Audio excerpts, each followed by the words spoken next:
I'm sure we've all been challenged and hopefully fascinated by the approach of our teaching tonight. It's been extremely interesting. I've heard George speak on this once before, and it just begins to unfold even more as I hear more about it. I appreciate it very much, the study he's done, the research he's done to come to this teaching.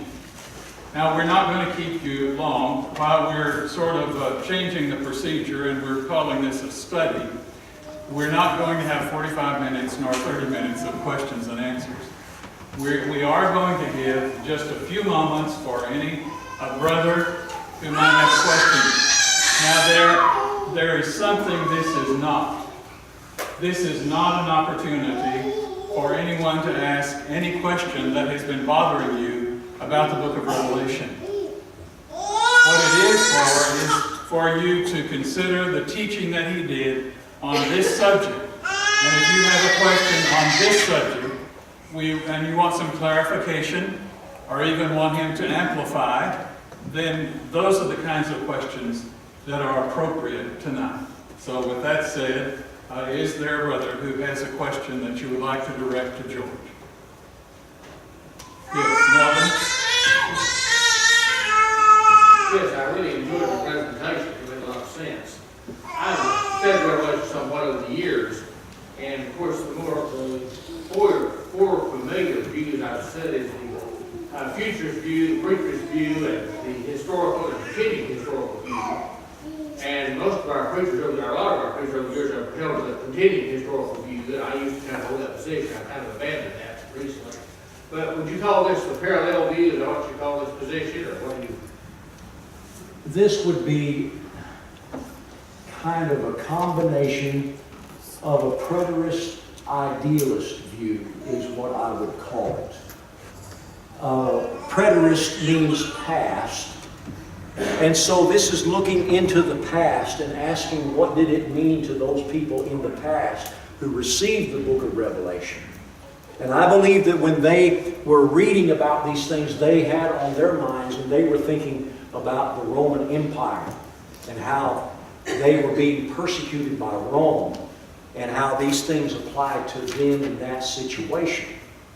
But by idealist view, what I mean by that is that we are supposed to be taking this and applying it to our situation today, and the next generation will do the same thing.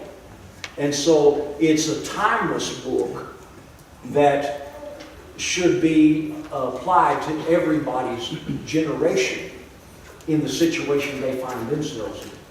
So if a church finds itself lukewarm,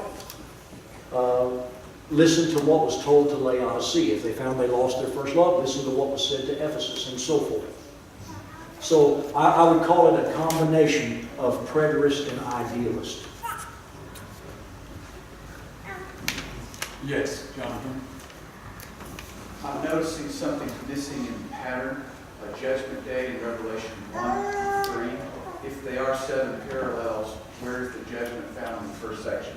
Well, it's not so prominent here. However, each one of the churches that are sin are threatened with a bad outcome on Judgment Day if they don't repent. Only 2 of the 7 were not guilty of anything and weren't told to repent of anything, but the other ones were being told that if you don't repent, I will remove your candlestick, I will not recognize you as my people, you will suffer in the end. And so I believe the Judgment Day is there, but it's not quite as pronounced as I believe it is in the other sections.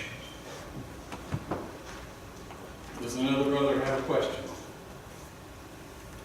Yes, you. I'd be curious, you mentioned early on that you didn't come up with this yourself, that somebody taught it to you. I'd be curious where you learned. Now you're asking me to remember something. I forgot Joe's name one day. He's doing good remembering. You know, that's something he could write down and send out to those who might have a question. The resource material he used. G.K. Beale is a author that comes to mind. G.K. Beale and does Wilcox teach this? Help me remember this.